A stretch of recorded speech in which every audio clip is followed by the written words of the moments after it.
Loneliness rarely arrives all at once. It builds slowly. One quiet night becomes another. One cancelled plan turns into a habit.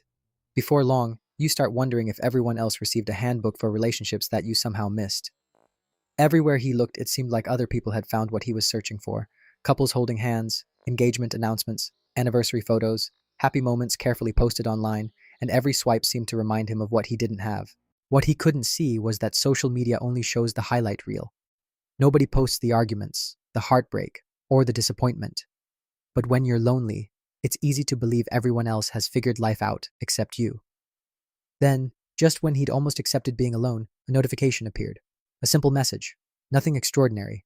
Yet in that moment, it felt like possibility. The conversation started small. A few messages became dozens. Dozens became hundreds. Suddenly, his phone wasn't just a device anymore. It became the most exciting part of his day. For the first time in a long while, he felt seen. He felt noticed. He felt chosen. And that feeling can be incredibly powerful. The more they talked, the more he imagined what the future could look like. He wasn't falling in love with the person yet. He was falling in love with an idea. The idea that maybe this was finally his chance. That's why the first warning sign didn't feel important. It was small, easy to explain away, easy to ignore. After all, nobody's perfect, right?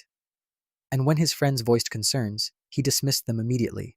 From his perspective, they didn't understand. They hadn't experienced the connection he felt. They hadn't seen the late night conversations or the excitement of finally having someone interested in him. The truth is, loneliness can make us view red flags differently. What should make us pause often gets translated into something harmless. What should make us question gets explained away, not because we're foolish, but because we desperately want things to work. By now, the relationship wasn't making him happy anymore. It was making him anxious. Every notification controlled his mood. Every disagreement felt like a crisis. His friends watched him slowly become someone they barely recognized. Yet he stayed. Not because he was happy, not because he was loved, but because he had convinced himself that a painful relationship was still better than being alone. The truth was becoming harder and harder to ignore. One sleepless night, he found himself replaying everything from the beginning. The excitement, the attention, the hope, then the cancellations, the excuses, the disappointment. For the first time, he stopped focusing on the good moments and started looking at the pattern. And once he saw the pattern, he couldn't unsee it. Every red flag he had ignored suddenly made sense. Every warning from his friends. Every time he felt anxious, confused, or unimportant. The signs had been there all along. But then he realized something even more important. The relationship wasn't the real reason he stayed. Fear was. He wasn't afraid of losing her. He was afraid of being alone. Once he understood that, the decision became clear. The conversation wasn't easy. Ending things never is. But for the first time, he chose self-respect over comfort. He chose peace over uncertainty. And when the call ended, so did the cycle he'd been trapped in. At first, the silence hurt. There were no messages to wait for and no one to blame for how he felt. Just himself. But instead of running from that feeling, he faced it. He reconnected with friends. He picked up old hobbies.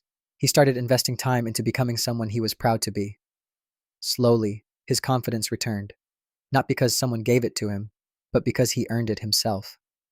For the first time in a long time, he felt complete without a relationship. And that's when everything changed. When he stopped searching for someone to fill a void, he met someone new. There were no games, no confusion, no constant stress, just mutual respect, honesty, and genuine connection. Because healthy relationships don't require you to ignore red flags. They don't make you question your worth, and they don't force you to sacrifice your peace to keep them.